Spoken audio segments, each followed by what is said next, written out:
Joining us now to talk about this is John Sitilides. He's a geopolitical strategist at Trilogy Advisors. John, thanks so much for being with us. So the president says today, no more John Kerry, no more Obama, and we are going to obliterate Iran if they touch or attack anything American. Sounds very strident.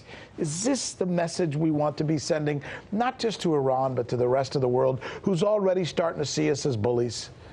It's a very Trumpian style for communication, Rick. To say the least. To say the least. But what I think we're seeing here now is the Trump administration is seeking to implement a coercive strategy to attempt to persuade the Iranian theocratic leadership to choose peaceful economic development for the Iranian people and for Iranian society, and to move away from violent regional and international destabilization and aggression. Fine, but let me stop you there. Where have they not been peaceful? Pinpoint it to me.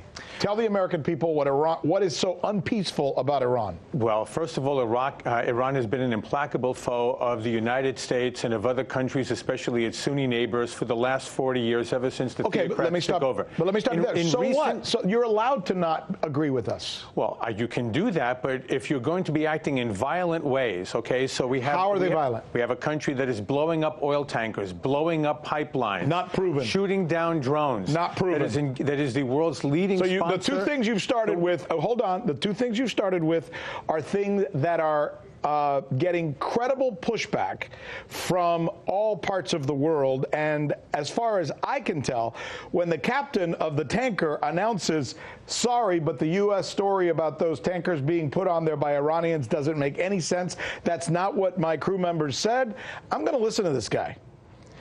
The world's leading state sponsor of international terrorism, developing an aggressive... What does that mean? I hear that all again. And I'm just, you know what?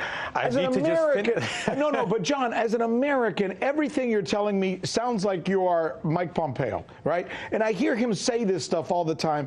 And as an American, I don't want to carry the water for the Iranians. I don't give a crap about the Iranians. But I kind of feel like we've decided they're bad, and we're going to go out every day like a public relations company and say that they're bad. But I've yet to be shown where they're bad.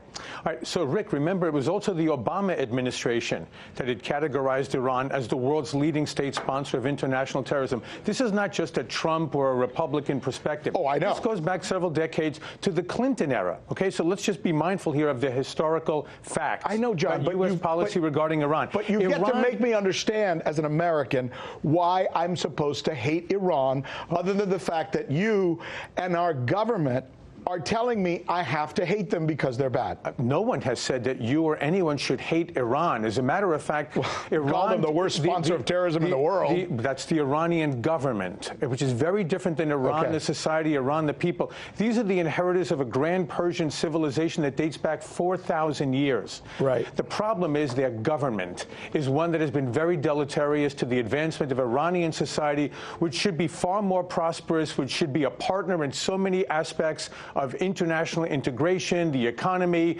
on a whole series of levels, that has been denied the country because of the kind of radical Shia theocratic government that has been in place in Tehran since 1979. Do you know that we've been, how could I put this, not very nice to Iran, right?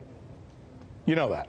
Because we never talk about that. Do you know how many people I have no idea what you're talking about here, Rick. Well, this is a government that, when it came into power, it kidnapped dozens of American diplomats and held them hostage for 444 days. The United States... That is not an act of war, a diplomatic war against the United States. Can I take you through this? Of course. The United States, with the help of Iraq, has killed 20,000 Iranian combatants and combat medics, killed on the spot with chemical weapons supplied by the United States, where we told the Iraqis to use it against the Iranians. Chemical weapons. 4 examples where civilians were killed. June 28th, 1987, a city called Kardash. 1988 in the village of Marivan. 1988, March 16th, in a place called Halabja. And then in villages around the cities of Sarpol and Zahab. 5,000 civilians killed with nerve gas supplied by us to be used against Iran.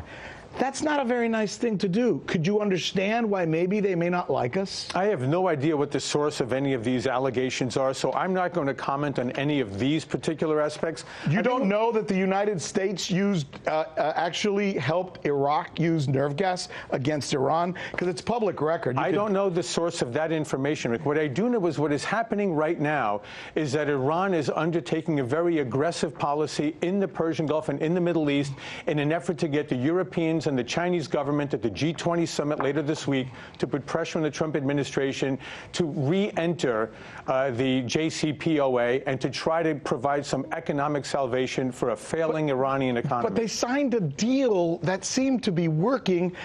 Our administration, the Trump administration, comes in and says, nope, deal is done. I mean, we broke the deal, not them. Well, let's remember, this was never a treaty that was ratified by the U.S. Senate. It had the imprimatur of the President of the United States, and there was never actually even anybody's signature on this document.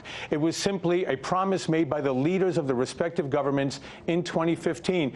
And President Trump, then candidate Trump, had stated if he were to win election to the presidency, he would withdraw the United States from the JCPOA. Why? So everyone knew this. Why? Because he thinks it's a bad deal that allows Iran to compartmentalize a quote-unquote slowdown of its nuclear weapons program while it's still involved in international terrorism, developing ballistic missiles. So how can we get mad at them now if they're going to say, okay, you're not going to respect the deal, we're going to start making that stuff again? President Trump has asked the other parties to the JCPOA to bring Iran to the table to negotiate a better deal that doesn't simply slow down Iran's nuclear weapons capability and development program, but halts it, ends it. Okay. And until that's the case, it's going to be a policy of maximum economic pressure on the theocrats until we're able to hopefully sit down at the table and work out a better deal. John, you present your points very, very well. Thank you for allowing me to push back on this. I mean, I think these are the types of conversations that as Americans we need to have, because what you see on the other stations is guys saying something like what you're saying, America's great, we're always right, they're always wrong,